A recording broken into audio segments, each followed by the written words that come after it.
প্রধান বিচারপতি হিসেবে শপথ নিলেন বিচারপতি সুজয় পাল।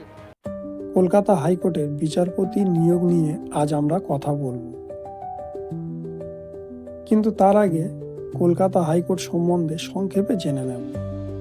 কলকাতা হাইকোর্ট হলো আমাদের ভারতবর্ষের পুরানো হাইকোর্ট, আবার আমরা উচ্চ আদালতও বলি অনেকে। পশ্চিমবঙ্গ, আন্দামান, নিকোবর দ্বীপপুঞ্জ এই আদালতের অন্তর্গত। কলকাতা হাইকোর্ট স্থাপিত হয়েছিল 1862 সালের 1 জুলাই। রাষ্ট্রপতি দ্বারা হাইকোর্টের বিচারপতি নিয়োগ করা হয়।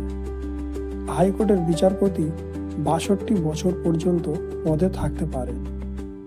কলকাতা হাইকোর্টের প্রথম বিচারপতি ছিলেন স্যার বার্নস পিট। এখন নিযুক্ত হলেন সুজয় পাল। মমতা বন্দ্যোপাধ্যায় জানায়, বিচারের উচ্চ পদে নিয়োগের জন্য তাকে স্বাগত জানাচ্ছি। কলকাতার জাস্টিস মাননীয় জাস্টিস সুজয় পাল সিজের দায়িত্বভার গ্রহণ করেছেন। এমন আরও ভিডিও পেতে আমাদের চ্যানেলকে সাবস্ক্রাইব করবেন।